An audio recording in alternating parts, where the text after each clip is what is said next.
নির্যাতন, অত্যাচার, ধর্ষণ, গণধর্ষণ এটা চূড়ান্ত পর্যায়ে গিয়ে পৌঁছেছে। তার মধ্যে বিগত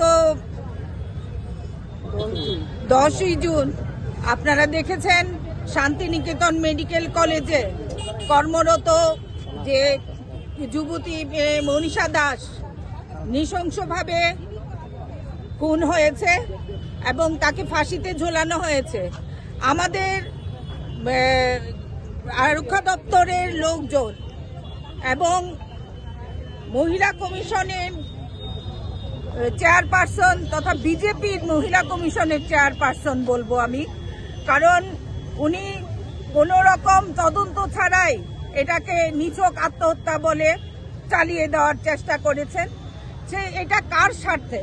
এটাতে আমাদের মনে হয়েছে এটাতে রহস্য লুকিয়ে আছে এবং আমাদের মহিলাদের উপর একের পর এক বর্বরচিত যে অত্যাচার সংগঠিত হচ্ছে তার প্রতিবাদ জানাতে ত্রিপুরা প্রদেশ মহিলা কংগ্রেসের তরফ থেকে আমরা বিক্ষোভ কর্মসূচির আয়োজন করেছি। শুধু ত্রিপুরার মহিলাদের উপর নিরাপত্তা এবং সুরক্ষার জন্যই না, আপনারা দেখেছেন বিজেপি সরকারের আমলে বিভিন্ন সংস্থাগুলি যে আমাদের শিক্ষাক্ষেত্রে ছাত্রছাত্রীদের যে বিভীষিকাময় দিন নেমে এসেছে তার খেসারত দিতে হচ্ছে আমাদের ছাত্রছাত্রী এবং যুব সমাজকে। এই নিট কেলেঙ্কারি আপনারা দেখেছেন, সেটা একবার দুইবার নয়। বিজেপি সরকার প্রতিষ্ঠিত হওয়ার পর একের পর এক নিট কেলেঙ্কারি, প্রশ্নপত্র ফাঁস, সিবিএসই এক্সাম স্ক্যাম, এটা দিনের পর দিন চলছে।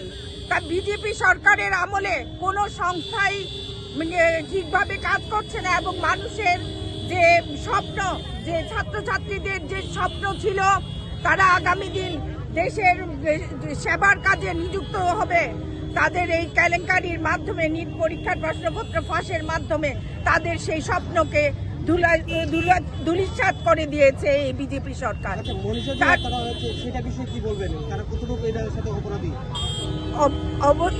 অবশ্যই অপরাধী। আমরা এটা দাবি করেছি যে বিচার বিভাগীয় তদন্ত করার জন্য এবং কর্মরত বিচারক, হাইকোর্টের বিচারককে দিয়েই যেন এই সুষ্ঠু তদন্ত করা হয়।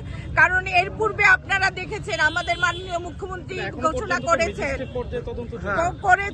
ম্যাজিস্ট্রেট পর্যায়ে যে তদন্ত, সেটা আপনারা দেখেছেন বিগত দিনে কুমারঘাটের যে ঘটনা, সেখানেও ম্যাজিস্ট্রেটের তদন্ত দেওয়া হয়েছিল, ম্যাজিস্ট্রেট তদন্ত। সেটার কোনো রকম কিছু জনগণ জানতে পারেনি, ত্রিপুরাবাসী অবহিত হতে পারেনি। তার জন্য আমরা ম্যাজিস্ট্রেট পর্যায়ে যে তদন্ত দিয়েছে সেটা আমরা মানছি না। এটা মনীষা দাসের ঘটনায় আমরা সুষ্ঠু তদন্ত করার জন্য বিচার বিভাগীয় তদন্ত চাইছি এবং এটা যাতে নিরপেক্ষভাবে এটার বিচার করা হয়, যে বিগত দিনে কারা জড়িত আছে সেটা প্রমাণ যাতে ত্রিপুরাবাসী জানতে পারে। আমরা বিক্ষোভ মিছিল করছি এবং এই মিছিল আমরা ডিজিপি অফিসের সামনে যাচ্ছি। যদি আমাদের কথা শোনার জন্য ওনারা রেডি থাকেন, আমরা গিয়ে অবশ্যই ওনার কাছে চাইব যে সুষ্ঠু তদন্ত করার জন্য, বিচার বিভাগীয় তদন্ত যেন হয়।